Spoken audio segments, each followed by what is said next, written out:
Good evening, everybody. Okay, Bache, in the previous class, we had finished up revision of atoms, molecules, and ions. हमने NCERT exemplar से उसके questions थे वो recap करके pickup किए थे. So, बचे today, as we had discussed earlier, we will now proceed with revision of term 1 syllabus. It's already August end, and I think most probably in September you will have your periodic test 2, and in November the term 1 exam. So we need some time before we can revise the full concepts once again. So I think we should start up with a revision that was discussed in the last session. So as decided, आज हम motion का recap करेंगे. We'll be beginning up with some basic concepts. हो सकता है इसमें से कुछ concepts आप लोगों ने जब हमने previous classes जब session शुरू की थी तो वो आपने miss किया हो. So it will be actually very good for you. It will actually help in recapping and reevaluating your concepts once again. All right. तो बच्चे आज जो हम फर्स्ट टॉपिक जो आज पिक करेंगे वो क्या हम पिक कर रहे हैं, that is the concept of motion. Motion का क्या मतलब है या इसका क्या कॉन्सेप्ट है, हाउ डू वी एनालाइज और डिसाइड व्हाट इज मोशन. ठीक है ना. तो बच्चे जब हम मोशन की बात करते हैं हम बच्चे कॉमन टर्म्स में दो ऐसे कॉन्सेप्ट्स हैं जो हम यूज करते हैं. First is we say rest. पहले हम रेस्ट को डिफाइन करेंगे, then only we can understand motion. अब बच्चे रेस्ट का क्या मतलब होता है, अगर हम कॉमन टर्म्स में देखें, रेस्ट मींस जब कोई चीज मूव नहीं कर रही. पर बच्चे in physics you have to actually decide the motion और rest position according to a reference point. तो बच्चे रेस्ट को हम कैसे डिफाइन करेंगे, रेस्ट कैसे डिफाइन करते हैं, when object does not change its position. Okay, when an object does not change its position, or you can say when the object is not moving. ठीक है ना. when object does not change its position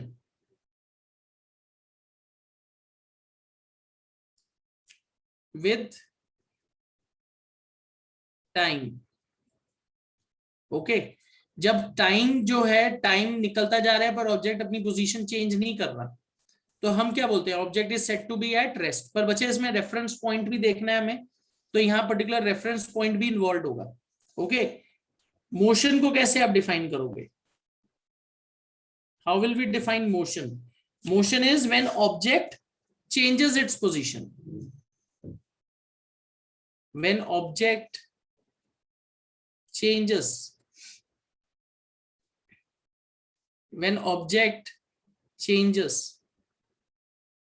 its position.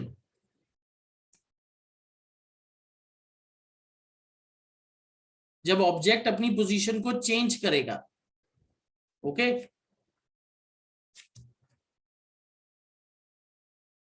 With time. यहां भी बच्चे reference point involve है. Okay, time के साथ, time जैसे जैसे पास होगा, जब ऑब्जेक्ट अपनी पोजीशन चेंज कर रहा है तो हम क्या बोलेंगे, ऑब्जेक्ट इज इन मोशन. अगर ऑब्जेक्ट अपनी पोजीशन चेंज नहीं कर रहा with passage of time, you will say it is at rest. अब बच्चे यहाँ एक बहुत इंपॉर्टेंट कॉन्सेप्ट है जो हमें समझना है. वी से motion is a relative concept. Motion जो है एक रिलेटिव कॉन्सेप्ट है. ओके, इसमें रेफरेंस पॉइंट भी इन्वॉल्व होगा. ठीक है ना. सो वी से motion is a relative concept. Motion is relative. Motion is relative and not absolute.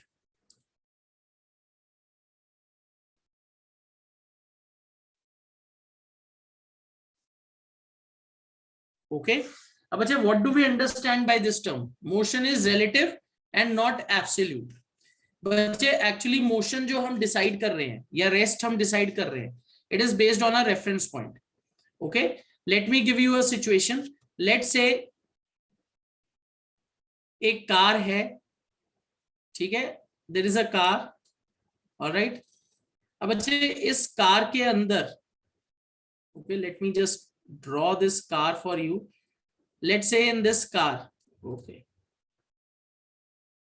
Fancy car बन गई थोड़ी ज्यादा ही, जस्ट अ मोमेंट.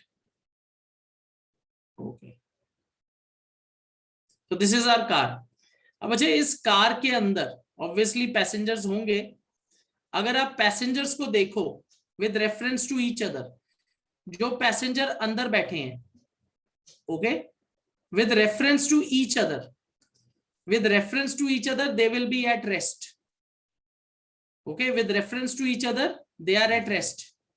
पर बच्चे अगर बाहर कोई ट्री है, let's say there is a tree outside, या आप ऑब्जर्व कर रहे हो, car is moving and you are observing it. Okay, तो बाहर जो ऑब्जर्वर है, बाहर जो ऑब्जर्वर देख रहा होगा कार को, okay, with reference to the observer, car and the passengers inside the car will be in motion. पर बचे with respect to each other, passenger A with respect to passenger B, they will be at rest. पर जो observer बाहर है, with respect to observer C, car will be in motion and passengers will be in motion. So यहां बचे एक बहुत important concept है जो हमें समझना है. Okay, motion is relative, it is not absolute. अगर आप ये बोल रहे हो कि कोई ऑब्जेक्ट मोशन में है, तो अगर रेफरेंस पॉइंट चेंज कर दो तो उस रेफरेंस के अकॉर्डिंग आपको वो ऑब्जेक्ट रेस्ट पे भी दिख सकता है. ओके, अगर कोई ऑब्जेक्ट रेस्ट पे है, आप अपना रेफरेंस पॉइंट चेंज करो, वो मोशन में दिखेगा. तो बच्चे हम बोलते हैं motion is relative, not an absolute concept. तो इसको हम देखो कैसे डिफाइन कर रहे हैं, कैसे हम एग्जांपल ले रहे हैं. For example, passenger A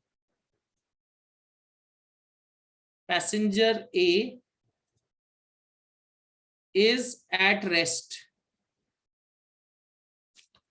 with respect to passenger B,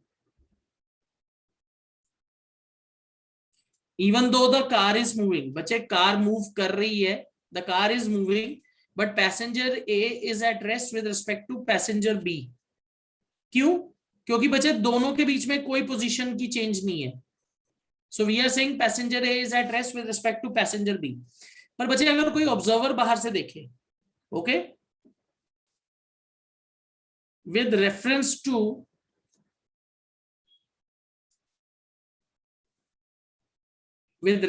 to observer C outside the moving,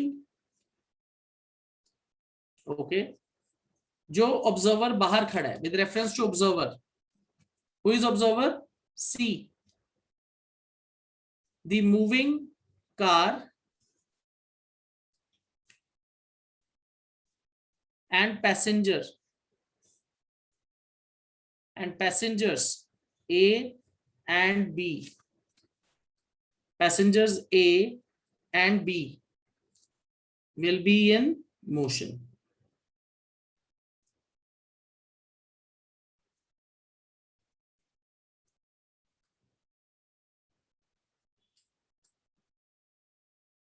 ठीक है ना? तो बच्चे जो पैसेंजर बाहर हैं, उनके रेफरेंस में आपको ये जो कार है वो क्या दिखाई देगी? मोशन में दिखेगी, और पैसेंजर्स भी मोशन में दिखेंगे जब आप एक ऑब्जर्वर सी जो बाहर खड़ा है. पर बच्चे अगर दोनों एक दूसरे के रेफरेंस में देखे, passenger A and B, they will be at rest. So बच्चे we will say the motion concept is relative, it is not an absolute concept. Change the reference point, object जो रेस्ट पे दिख रहा है वो motion में आ जाएगा. अगर कोई ऑब्जेक्ट मोशन में है, रेफरेंस चेंज होने पे आपको वो ऑब्जेक्ट रेस्ट पे दिखाई देगा. ठीक है, इज दिस क्लियर एवरीबडी? इसमें कोई डाउट तो नहीं है?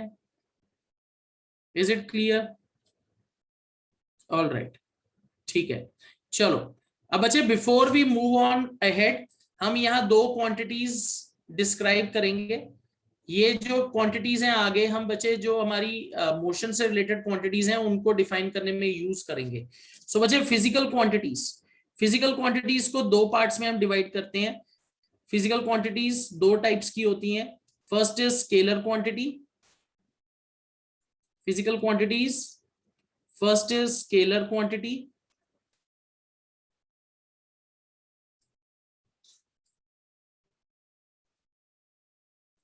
First is scalar quantity.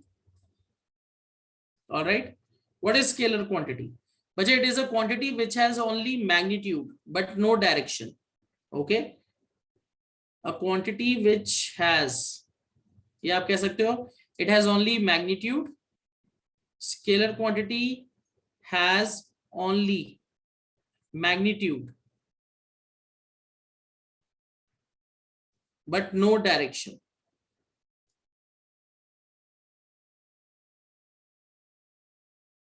Okay, जैसे बच्चे डिस्टेंस को हम मेजर करते हैं, डिस्टेंस के लिए हम सिर्फ एक न्यूमेरिकल वैल्यू देते हैं, उसमें डायरेक्शन बताने की जरूरत नहीं होती. ओके, तो ऐसी जो क्वांटिटीज होंगी उसको हम क्या कहेंगे? Scalar quantity. Scalar quantity is one in which only magnitude is present, there is no requirement of direction. Okay, second बचे हमारी क्वांटिटी है, second quantity is vector quantity.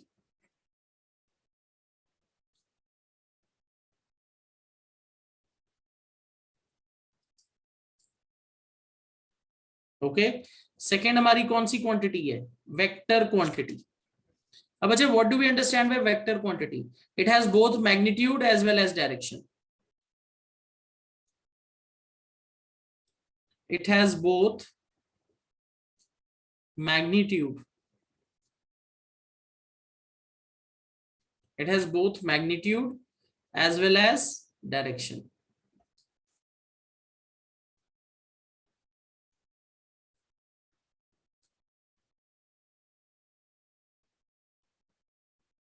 Okay, इसमें मैग्नीट्यूड भी है और इसमें डायरेक्शन भी होगा.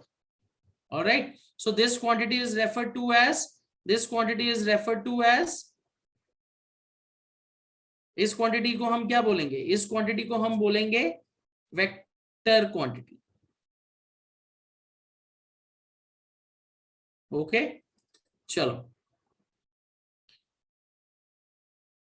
अब बच्चे, सबसे पहले जब हम मोशन की स्टडी करते हैं, मोशन को हम कुछ अलग अलग क्वांटिटीज से क्या करते हैं? फिजिकल क्वांटिटीज से हम मोशन को डिस्क्राइब करने की कोशिश करते हैं. ठीक है, now we will try to introduce concepts which are related to motion, जिनको हम यूज करके मोशन को ज्यादा अच्छी तरह स्टडी कर सकते हैं. तो बच्चे, इसके अंदर जो पहली क्वांटिटी आएगी that is distance. Okay, describing motion. Motion को हम कैसे डिस्क्राइब करते हैं? We describe motion in terms of certain quantities. So first is distance. बच्चे, व्हाट इज डिस्टेंस? अब डिस्टेंस को समझने का एक बहुत आसान सा तरीका है. लेट्स से पॉइंट ए,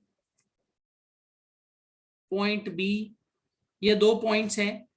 तो बच्चे, पॉइंट ए से पॉइंट बी जाने के लिए पहला रास्ता ये है, पॉइंट ए से बी तक जाने का दूसरा रास्ता ये है. You can take any path. तो बच्चे, डिस्टेंस ट्रेवल्ड क्या होगा? Distance travelled will be actual path taken. अगर आप पाथ 1 से गए, या आपके पास एक और ऑप्शन है, आप पार्ट 2 से भी जा सकते हो, आपकी मर्जी है. बच्चे, ये तो हमें पता ही, अगर हमें दो पॉइंट्स के बीच में जाना होता है तो हमारे पास अलग अलग रास्ते होते हैं. You can take any path. तो बच्चे, the length of actual path, जो एक्चुअल पाथ ऑब्जेक्ट ट्रेवल करके जाएगा, उसको हम क्या कहते हैं? Distance travelled. तो इसको कैसे डिफाइन करेंगे? The length of actual path, the length of actual path traveled, the length of actual path traveled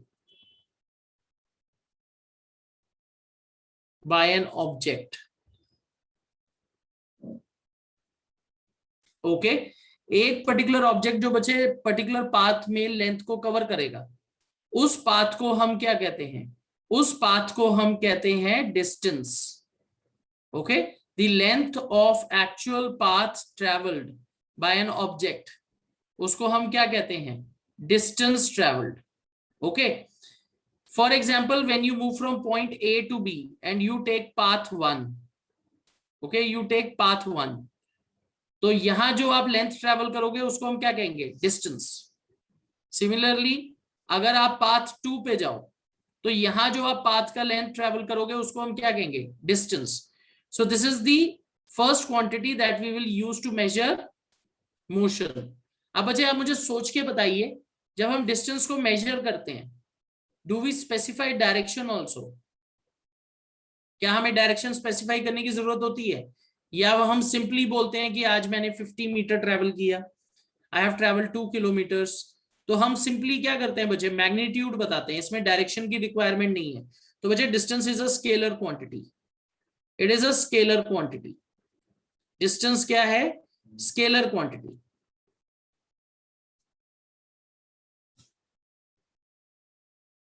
alright, distance is a scalar quantity. इसके अंदर सिर्फ आपको मैग्नीट्यूड बताने की जरूरत होती है, there is no need to tell direction. यहां डायरेक्शन बताने की जरूरत नहीं है। ओके और बच्चे अगर कोई भी ऑब्जेक्ट मूव कर रहा है, if any object is travelling और moving, distance travelled is never zero. Distance की वैल्यू कभी भी जीरो नहीं होगी ऑब्जेक्ट जब तक ट्रेवल कर रहा है, ठीक है। The value will keep on continuously increasing. So it is a value in which there is only requirement of magnitude. You don't need to tell the direction. All right. और बच्चे इसको हम मेजर कैसे करते हैं?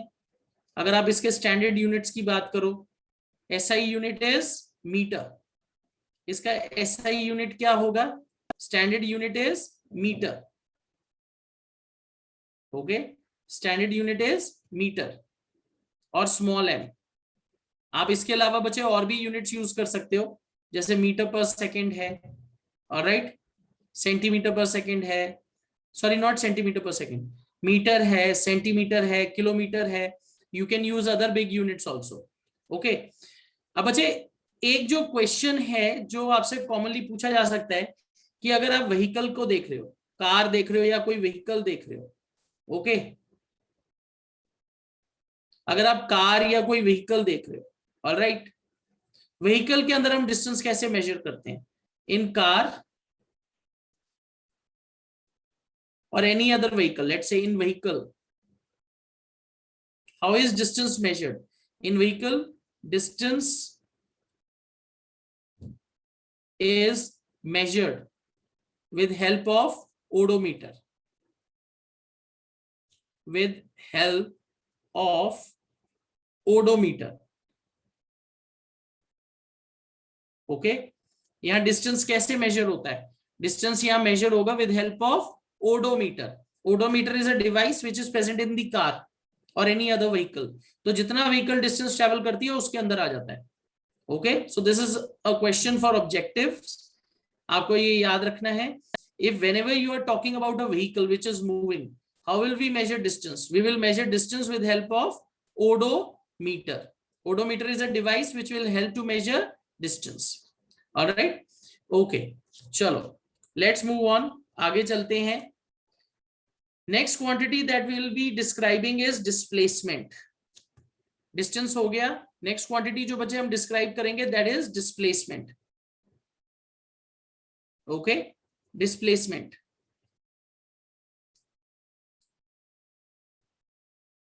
Alright, अब बच्चे जब हम डिस्प्लेसमेंट की बात करते हैं, I will just take the previous example जो हमने पिछला एग्जांपल देखा है। You have to move from point A to B, तो आपके पास दो पाथ हैं, पाथ 1, पाथ 2। पर बच्चे अगर मैं आपको बोलूं you have to take the shortest distance, आपको अगर बोला जाए कि पॉइंट ए और बी के बीच में सबसे शॉर्टेस्ट डिस्टेंस कौन सा होगा, तो how will you take the shortest path? Shortest path would be straight line. Shortest path or shortest distance would be straight line connecting two points A and B. आपको क्या करना है, इन दोनों पॉइंट्स को एक स्ट्रेट लाइन से connect कर देना है। और अगर आप इस पाथ पे ट्रेवल करके जाओगे तो शॉर्टेस्ट रूट जो हमारा बनेगा क्या बनेगा? The straight line path. तो this is how we describe displacement. Displacement क्या है बच्चे? डिस्प्लेसमेंट इज शॉर्टेस्ट रूट और shortest path between two points. Displacement को कैसे मेजर करेंगे? It is length of shortest path और route, it is length of shortest path or route between two points A and B. बच्चे, it is length of shortest path or route between two points A and B. A and B जो है इनके बीच में जो shortest path है उसको हम क्या कहते हैं? It is known as displacement. अब बच्चे अगर हम ऊपर वाला ही एग्जांपल लें, path 1 is distance traveled, path 2 is another distance traveled, A and B. Okay, let me just draw this. इस एग्जांपल को हम ड्रॉ करके देखते हैं. Let's say these are 2 points A and B. Okay, आप यहां से गए. Let's say this is 80 meter. This is the distance traveled in path 1. path 2 पे गए. This is the distance जो यहाँ distance travel आपने किया. कितना distance travel किया? Let's say यहाँ आपने 90 meters travel किया. अब अच्छा, पॉइंट A और B के बीच में जो straight line path बनेगा displacement का, this would be the shortest path क्योंकि straight line है. So let's say this is 50 meter. तो बच्चे चाहे आप path 1 से जाओ 80 मीटर ट्रेवल किया, पार्ट 2 से गए तब आपने 90 मीटर ट्रेवल किया, पर आपकी डिस्प्लेसमेंट क्या होगी? It is the shortest path. तो बच्चे चाहे आप पाथ 1 से जाओ या पार्ट 2 से जाओ, डिस्प्लेसमेंट क्या है? Displacement it would be equal to 50 metre. तो बच्चे डिस्टेंस चाहे जो मर्जी हो, आपने जब भी डिस्प्लेसमेंट देखनी है, displacement would be measured by shortest path between the 2 points. और वो पाथ क्या होता है? Straight line. So if you go by path 1 you will travel a distance of 80 meter, go by path 2 you will travel a distance of 90 meter. पर बच्चे displacement कितनी रहेगी? Displacement would be 50 meter. Shortest path ही लेना है, displacement दोनों case में same रहेगी.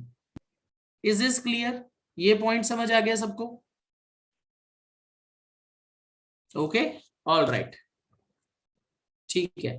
चलो, सो बच्चे अब मुझे सोच के बताइए, अगर आपको शॉर्टेस्ट पाथ लेना है, हमने स्ट्रेट लाइन लिया, तो इसमें डायरेक्शन भी जरूरी होगी. तो बच्चे displacement is a vector quantity. It is a vector quantity. It has both magnitude as well as direction. Displacement जो है बच्चे वेक्टर क्वांटिटी है. इसमें आपको मैग्नीट्यूड भी बताना पड़ेगा, डायरेक्शन भी बताना पड़ेगा. It is a vector quantity. Okay, distance is scalar, displacement is vector. It is a vector quantity. Okay, I hope this is clear to everybody. Displacement is a vector quantity. It has both magnitude as well as direction. ठीक है बच्चे? All right. अब बच्चे अगर कभी भी जब भी ऑब्जेक्ट मूव कर रहा है, okay, if the moving object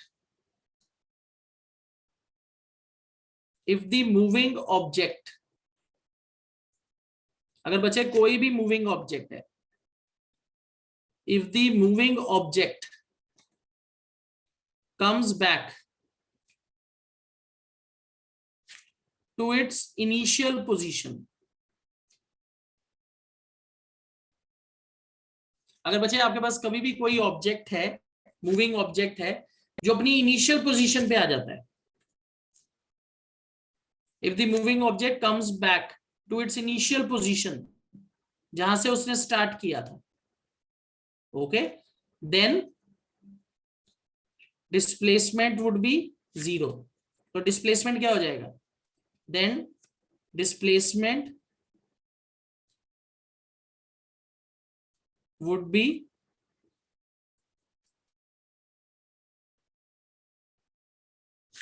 0. ठीक है, you have to remember this. अगर बच्चे कभी भी मूविंग ऑब्जेक्ट जहां से उसने स्टार्ट किया था और वो अपनी इनिशियल पोजीशन पे वापस आ जाए, तो we will say displacement is 0. तो डिस्प्लेसमेंट की बच्चे पॉजिटिव वैल्यू भी हो सकती है, नेगेटिव वैल्यू भी हो सकती है. नेगेटिव वैल्यू मतलब रेफरेंस पॉइंट के अकॉर्डिंग. ओके, अगर हम कह रहे हैं कि एक पॉइंट से दूसरे पॉइंट पे गया, उस डायरेक्शन में पॉजिटिव वैल्यू ले ली. अगर उसके ऑपोजिट चला जाएगा तो नेगेटिव वैल्यू हो जाएगी। Displacement can have zero value also if it comes back to its initial position. ठीक है। एक और चीज आपको याद रखनी है, बहुत इंपॉर्टेंट है। For a moving object, for a moving object, अगर बच्चे कोई भी ऑब्जेक्ट मूव कर रहा है, for a moving object distance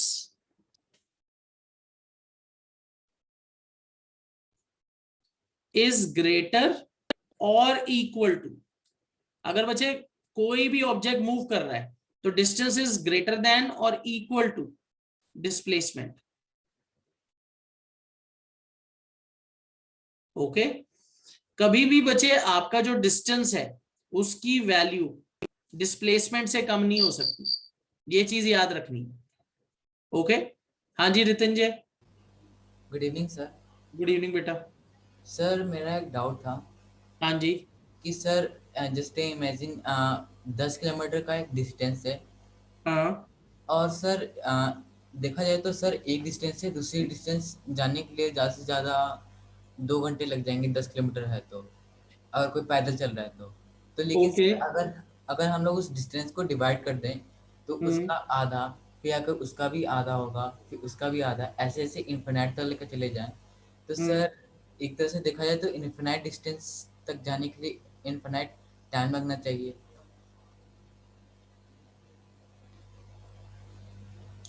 आप ये कह रहे हो, आप ये कह रहे हो कि उसको छोटे छोटे पार्ट्स में डिवाइड करते जाएं। Yes sir. अच्छा, तो उससे क्या होगा? सर उसे डिवाइड करते जाएं तो फिर अगर वो इन्फिनाइट तक चली जाएगी और इन्फिनाइट तक इन्फिनाइट डिस्टेंस बन जाएगी तो सर उसके लिए इन्फिनाइट टाइम ही तो चाहिए। इनफाइनाइट डिस्टेंस कैसे बन गया बच्चे? आपने 10 को ही डिवाइड किया है ना।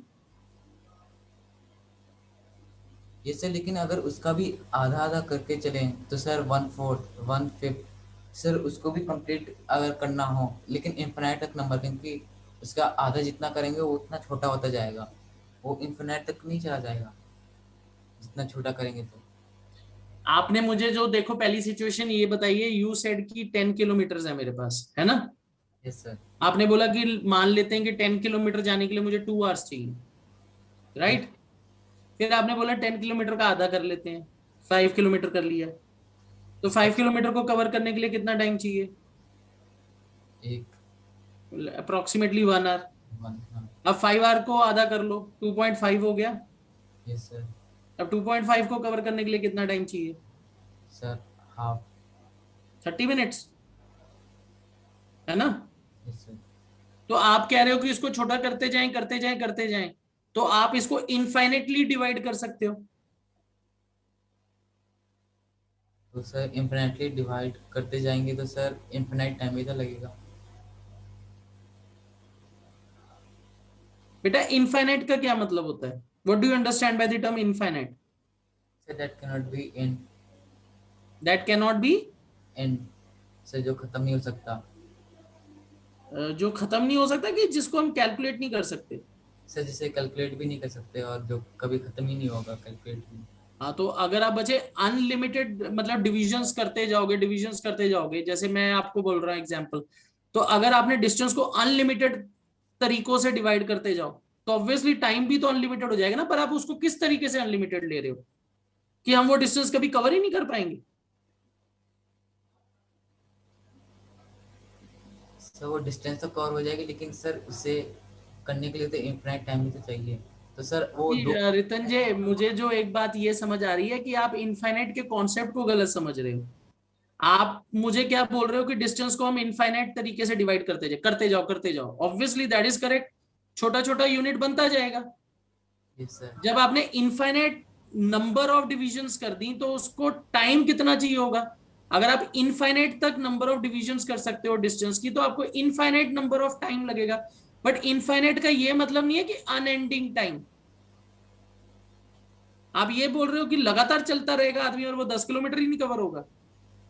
Know how sir. Is that possible? Means sir उस इनफिनाइट डिस्टेंस को कंप्लीट करने के लिए सर डिस्टेंस कितना लगेगा, मीन्स उसको तो मीन्स वहां तक पहुंचने के लिए 2 घंटा तो पता है, लेकिन अगर इनफिनाइट डिस्टेंस कर दिया हम लोगों ने तो हम लोग को पता है सर इनफिनाइट डिस्टेंस के लिए। ये तो मुझे फिलोसफी का क्वेश्चन लग रहा है रितिंजय, साइंस का तो नहीं लग रहा मुझे। This is something which is philosophical, कि मतलब इनफाइनाइट बोल दिया तो मतलब कि 10 किलोमीटर ही है ना। Yes let's sir. See Atharv. हाँ जी। सर अगर हम डिस्टेंस को डिवाइड करें तो डिस्टेंस के साथ साथ टाइम भी तो डिवाइड होगा, फिर उसके भी तो ये हो जाएगा ना, टाइम का भी। तो मैं वही तो बात रितिंजय को बोल रहा हूँ बेटा, व्हाट एम आई सेइंग, यही तो बात बोल रहा हूँ सर और रितिंजय। अगर नहीं, हमने डिवाइड कर भी लिया तो ओवरऑल डिस्टेंस तो 10 किलोमीटर ही रहेगा, उससे तो कुछ नहीं होगा ना। फिर हमें पता है कि 10 किलोमीटर कवर करना है, डिवाइड कर भी लिया तो। Atharv this is what I am telling Ritinjay. Ritinjay infinite को किस तरीके से ले रहा है, ही इज टेकिंग इनफाइनाइट कि जो कभी खत्म ही नहीं होगा, राइट। सो मेरे को जो समझ आ रहा है, रितिंजय बोल रहा है कि मतलब हम उस डिस्टेंस को कवर कैसे करेंगे, कि टाइम हमें बहुत ही ज्यादा लगेगा। मैं उसको यही चीज समझा रहा हूं कि अगर मैं 10 किलोमीटर को मान लो, आप बोल रहे हो कि 10 किलोमीटर को मैं 100 छोटे छोटे डिविजन्स कर दूंगा। ऑब्वियसली आप 100 से और छोटा डिवीजन कर सकते हो, पर इसका ये मतलब थोड़ी है कि हम वो कभी 10 किलोमीटर कवर ही नहीं कर पाएंगे, ऐसा तो नहीं होगा ना yes Ritanjay. Okay sir. Okay, या तो अगर आपने इसको कहीं पढ़ा है तो please do share with us, ताकि हमें पता चले कि इसका कैसे। मेरे को जो समझ आ रही है बात की, आप ये बोल रहे हो कि 10 किलोमीटर को हम अनलिमिटेड तरीके से डिवाइड कर सकते हैं, उसमें तो कोई रोक टोक ही नहीं है, ऑब्वियसली किसी भी तरीके से करो। फिर उसके बाद अगर आप उसको अनलिमिटेड तरीके से डिवाइड कर सकते हो तो उसके लिए जो टाइम की डिविजन्स बनेंगी वो भी अनलिमिटेड बनेगी। बट यू कैन नॉट से कि आप वो डिस्टेंस कभी कवर ही नहीं कर पाओगे, क्यों नहीं कवर कर पाएंगे, 10 किलोमीटर ही है। Okay sir. क्या आपने ये कहीं पढ़ा है? सर मैंने यूट्यूब पे वो ऐसे पैराडॉक्स क्वेश्चंस देखा। पैराडॉक्स क्वेश्चंस है ना, तो पैराडॉक्स ही है ना, this is something which is not proved, it is a yes paradox. What is a paradox? Paradox होता है कि जहां, जैसे आप कंफ्यूज हो रहे हो, इनफाइनाइट बोल दिया तो मतलब इसका थोड़ी है कि टाइम कभी आप कवर ही नहीं कर पाओगे। डिस्टेंस बहुत छोटा करते जाओ करते जाओ करते जाओ, बिल्कुल माइन्यूट, कितना छोटा इनफाइनाइट मतलब। इनफाइनाइट का मतलब ये थोड़ी कि मुझे इनफाइनाइट डिस्टेंस पे जाना है, मुझे तो 10 किलोमीटर ही कवर करना है ना बेटा, ओके सर। है ना। यस अगर सर। आपको ये बोला जाए, अब देखो, अगर आपको ये बोला जाए you have to go to infinity, how much time will it take? Sir infinity time भी लगेगा सर। अब लगेगा ना। पर अगर 10 किलोमीटर को मैं इनफाइनाइट नंबर ऑफ डिविजन्स कर सकता हूं, will I say the time taken would be infinite, और शुड आई से जो टाइम डिविजन्स बनेंगी according to distance divisions it will be infinite, so respective में होगा। है ना। Yes sir. ओके, तो ये नहीं समझना कि कभी कंप्लीट ही नहीं कर पाओगे उसको। ऑब्वियसली हम ये तो कैलकुलेट नहीं कर पाएंगे कि कितना डिविजन्स लग गई, पर हमें अगर ये सोचे कि 2 किलोमीटर को मैं कभी कवर ही नहीं कर पाऊंगा, वो तो नहीं होगा ना, इट वुड बी कवर्ड। अगर उसमें ये बोला जाए कि डिस्टेंस इनफाइनाइट है तो टाइम भी इनफाइनाइट है, फिर उस तरीके से सोचना है, ठीक है। बाकी एक बार आप मुझे जरूर लिंक शेयर करो, क्योंकि बच्चे देखो यूट्यूब पे बहुत सारी आपको ऐसी चीजें मिलेंगी जो अनवारंटेड और जिनके ऊपर आप एविडेंस दे ही नहीं सकते, समझ रहे हो। Okay sir. तो please do share the link, chat box में करना चाहते हो इधर तो इधर ही शेयर कर दो, अगर कोई और बच्चा भी देखना चाहेगा तो देख सकेगा, ठीक है ना। Let's see what explanation they have given. चलो लेट्स मूव ऑन, आगे चलते हैं। Okay, all right. तो बच्चे it is a vector quantity, ये हो गया। अगर ऑब्जेक्ट मूव कर रहा है तो डिस्टेंस बचे, डिस्टेंस की वैल्यू हमेशा डिस्प्लेसमेंट की वैल्यू से बड़ी होगी, ठीक है ना। It would be always bigger, और at the most it can be equal. पर बच्चे डिस्टेंस की वैल्यू कभी भी डिस्प्लेसमेंट से छोटी नहीं हो सकती, ये चीज हमें याद रखनी है। ऑलराइट, चलो। तो बच्चे I will be giving you a simple numerical now, एक छोटा सा सिंपल सा न्यूमेरिकल देता हूं। आप में से सारे, बहुत सारे बच्चे ऐसे होंगे जिन्होंने सेशन स्टार्टिंग से लगाया है, तो उस आपने ये क्वेश्चंस वैसे किए भी होंगे। It is just for recap, let's see how you are able to do it. Okay, all right. Rectangular field वाला क्वेश्चन ही ले लेते हैं, या स्क्वायर ले लेते हैं। A farmer moves along a square field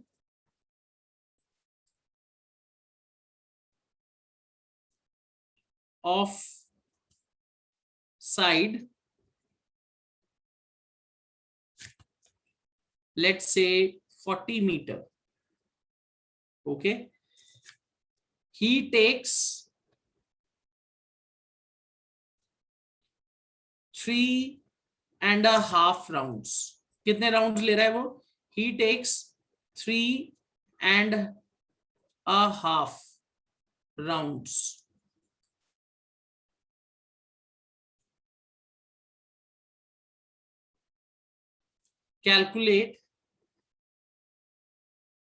Calculate distance traveled and displacement.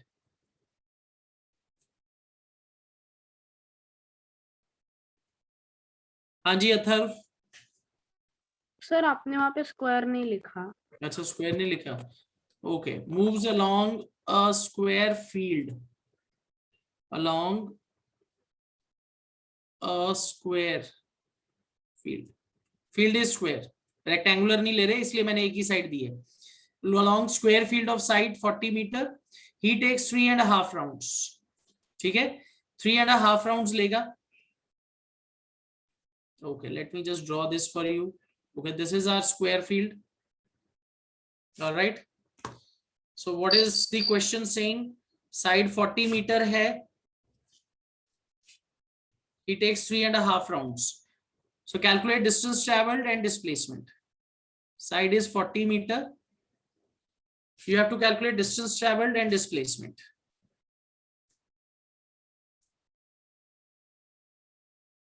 All right. अब बच्चे, how will you calculate distance traveled? Perimeter. Perimeter निकाल सकते हैं, उसको 3.5 से मल्टीप्लाई कर देंगे। So बच्चे आंसर कैसे निकलेगा इसका? Let me just put the answer here. All right. So बच्चे, if I look at the question, the farmer is taking 3.5 rounds. एक राउंड में वो एक पेरीमीटर कवर कर रहा है। Okay, so distance traveled.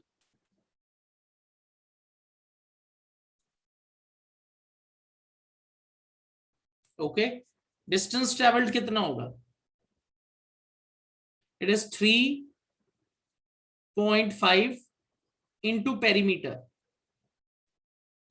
क्योंकि बच्चे वो 3.5 राउंड ले रहे हैं। सो पेरीमीटर से निकालोगे, it is a square, you simply have to add. बच्चे डिस्टेंस ट्रेवल्ड कितना आएगा? पेरीमीटर कितना है हमारा? 40 मीटर है एक साइड, तो अगर आप इसको मल्टीप्लाई करो तो पेरीमीटर कितना बन जाएगा? 160 मीटर। ओके, हाँ जी Sahajpreet.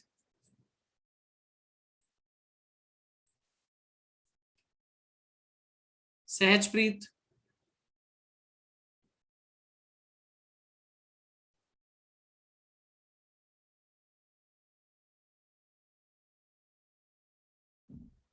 Sajpreet, your hand is up. Any doubt?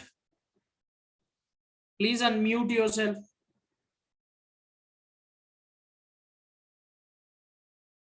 Okay, I think he is not able to hear my voice. All right. So बच्चे distance traveled कितना आएगा? 3.5 and perimeter of square is 160 meter. Okay, 160 meter. That is equal to, देखो इसको multiply करो, 3.5 into perimeter कितना होगा? 40 40 40 40, तो 160. So 3.5 into 160. तो बच्चे it would be okay, all right. तो कितना हो जाएगा ये बताइए?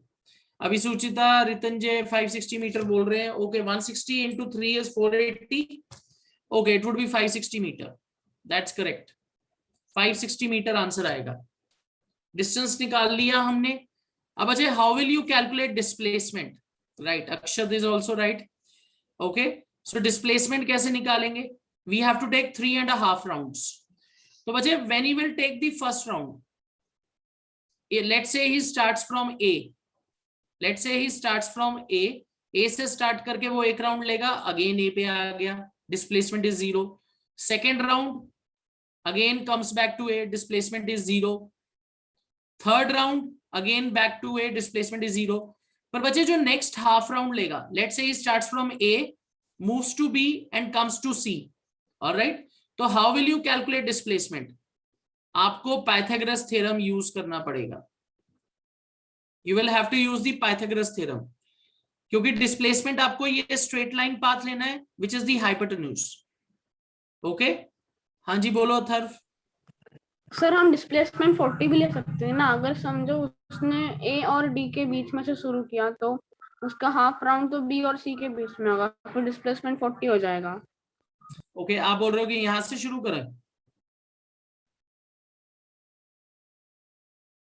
You are saying let's start from mid of the B. Okay, पर बच्चे क्वेश्चन में ऐसा कुछ मेंशन नहीं है, तो we cannot assume he has started from mid of B. फिर आप बोलोगे कि हमें ऐसा भी नहीं बोला गया कि बिल्कुल एंड से स्टार्ट किया गया है। ओके, पर बच्चे आपको ये सोचना है कि कंप्लीट राउंड्स ले रहे हैं तो हम किसी ना किसी एंड से शुरू करेंगे, अनलेस इट इज टोल्ड कि वो एक साइड से मिड से शुरू कर रहा है। अगर आप इसको मिड से यहां बोलते तो वो हाफ राउंड के बाद कहां होता? एग्जैक्टली 40 मीटर डिस्प्लेसमेंट होती, पर बच्चे ऐसा नहीं है, क्वेश्चन में ये मेंशन ही नहीं है। So we will have to say that he has started from one end. ठीक है Atharva, is that clear? Yes sir. अगर क्वेश्चन में मेंशन होता कि मिड से स्टार्ट किया तब आपकी बात सही है, 40 मीटर ही निकलता, पर क्योंकि ऐसा कुछ मेंशन नहीं है, then I have to say that he started from one end. तो इस तरीके से मुझे पाइथागोरस थ्योरम से ही निकालना पड़ेगा ये। Is it clear? ऑलराइट, तो पाइथागोरस थ्योरम देखेंगे। तो बच्चे आपकी दो साइड्स तो 40 मीटर होगी, you have to calculate AC, this is 90 degree here, तो इसको कैसे निकालेंगे? Distance travelled will be, sorry not distance, displacement, displacement from A to C क्या होगा? It would be AC square is equal to AB square, AC square equal to AB square plus BC square. All right, this is our formula that we'll be using, Pythagoras theorem.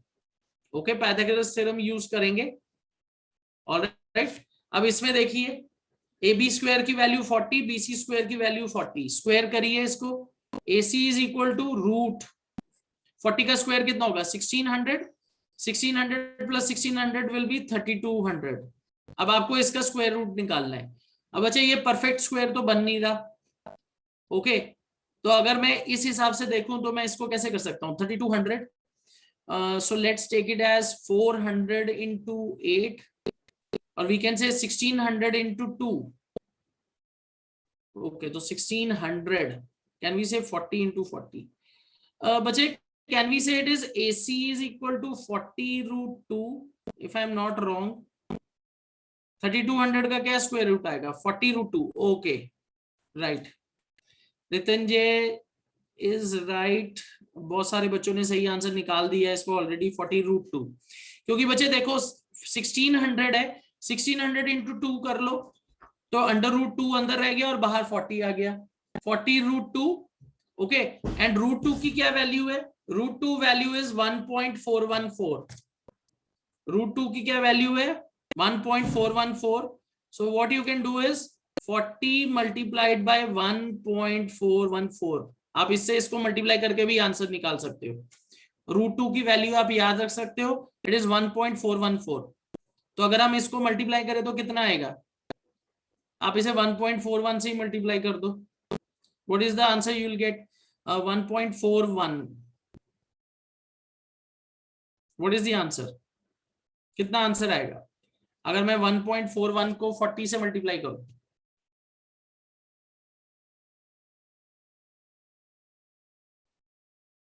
Okay, एक आध बोल रहा है 56.4, चलो मान के चलते हैं यही होगा, 56.4 मीटर्स।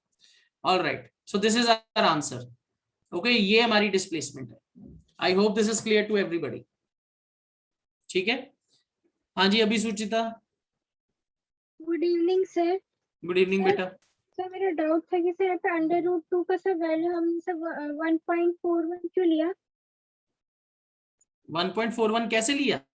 Yes sir. क्योंकि रूट 2 की वैल्यू 1.414 होती है। कैलकुलेटर पे देखो कितनी वैल्यू आती है।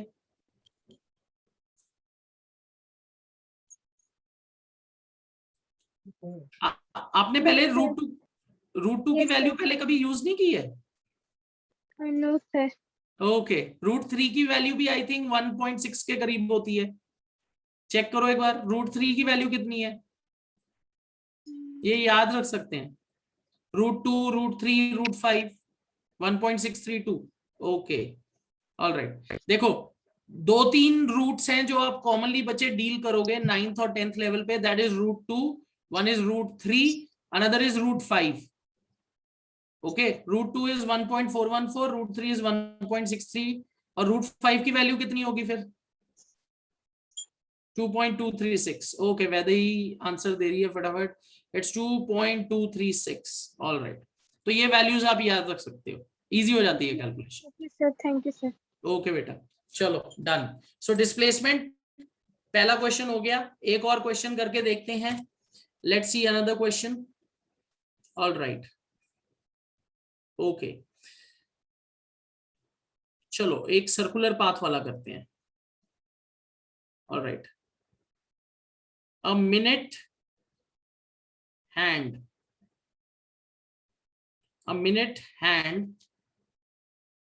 in a clock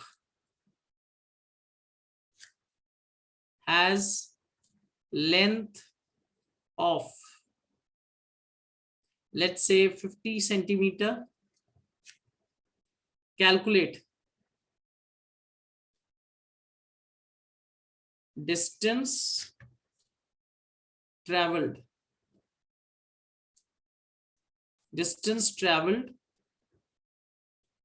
and displacement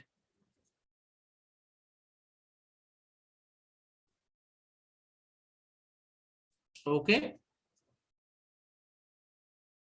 after half round, या आप ऐसे करो, आफ्टर 30 मिनट्स। बच्चे यहां हम क्या अज्यूम करेंगे कि जो मिनट हैंड है वो 12 से शुरू कर रहा है, सो आफ्टर 30 मिनट्स, या you can say after half round, B after 45 minutes, और 3/4 राउंड्स, 3/4। तो हाफ राउंड कितना होगा? 30 minutes, after 45 minutes is 3/4। Okay, चलो let's see how you do this question. मैं आपको बना के दिखा देता हूं। Let's say this is our clock face, alright, this is my minute hand. Okay, minute hand कुछ ज्यादा ही बड़ा बन गया। Okay, let me use this. Let's say this is our minute hand. Okay, minute hand बचे, मैंने उसका आपको लेंथ दिया हुआ है 50 सेंटीमीटर। मिनट हैंड है 50 सेंटीमीटर का, इसका लेंथ, ओके, 50 cm। सो बचे आफ्टर 30 मिनट्स, 30 मिनट्स के बाद आपका मिनट हैंड कहाँ होगा? Exactly opposite. ओके, तो डिस्टेंस ट्रेवल्ड कैसे निकाल सकते हो? You can calculate it by calculating the circumference और दी पेरीमीटर, जो आप कहना चाहते हो। ठीक है, पेरीमीटर या सर्कमफ्रेंस ले लो, तो हम उधर से डिस्टेंस ट्रेवल्ड की वैल्यू निकाल सकते हैं। It is 50 cm। ओके, यहां से देख रहे हैं। तो बचे what is the value of circumference after 30 minutes. तो बचे यहाँ जो रेडियस बनेगा, radius will be equal to 50 centimetre, क्योंकि वही लेंथ है। So 50 centimetre would be radius. So distance travelled कैसे निकलेगा? डिस्टेंस इज इक्वल टू, बचे हाफ सर्कल है तो it would be equal to pi r, क्योंकि बचे सर्कमफ्रेंस का फॉर्मूला होता है 2 पाई आर, पर बचे मुझे इसका हाफ लेना है, तो I will divide 2 pi r by 2। So distance would be equal to pi r. अब इसकी वैल्यू डालो, 22/7, रेडियस इज 50। ओके, आप इसको सॉल्व करेंगे, आपको आंसर मिल जाएगा। ओके, राइट, रितंजय सिंह 157.14, तो मैं ये लिखने जा रहा हूं, distance travelled is 157.14 metre. Sorry, not metre, centimetre में है। क्योंकि मैंने लेंथ सेंटीमीटर में दिया हुआ है। Okay, so distance travelled after 30 minutes is 157.14।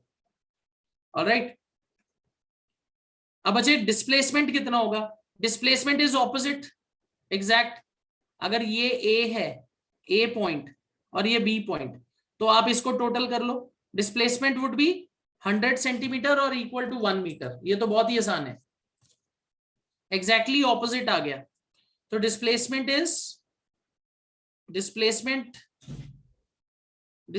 कितना हो गया?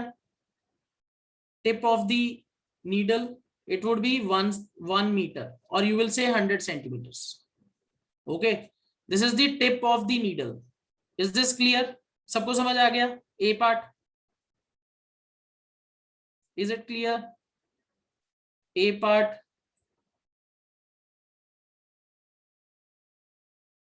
all right.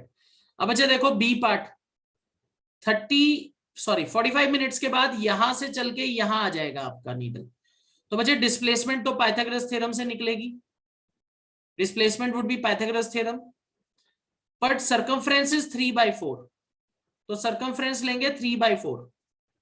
ओके, तो बच्चे इसका आंसर कैसे निकलेगा? आप देखो, it will B 3/4 into 2πr, तो बी निकलेगा। Distance would B okay 3/4 into 2, तो दैट्स 6/4, यानी 3/2। Okay, so 3/2 into 22/7। Okay, I'll just write it here. हाँ जी Vaidehi. Sir, I had a doubt. Sir, in part A, how did you get displacement as 1 meter? How do we get displacement as 1 meter?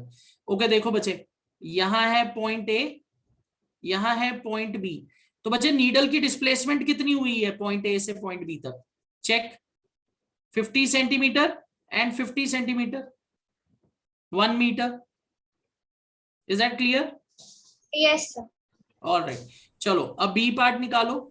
B में आपने displacement distance देखना है after 3/4 rounds, तो that would be, देखो 3/4 into 2πr, ये मेरा formula बनेगा।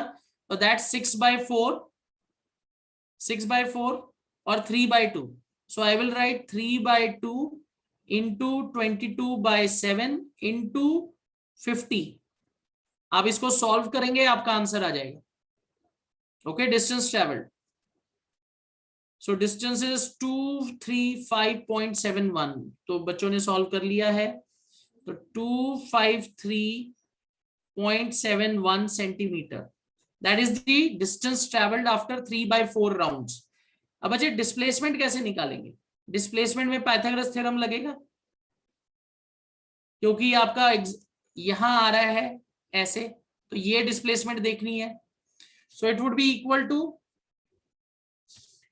Equal to root लगा लो, let's put it as AC, तो it would be root 50 square plus 50 square, just a moment, let's put it as 50 है ना, 2500। ओके, तो बच्चे आप इसको जब प्लस करोगे 2500 इट वुड बिकम 5000। 5000 का स्क्वायर रूट निकालना है टू गेट द डिस्प्लेसमेंट, तो इसकी वैल्यू कितनी आएगी?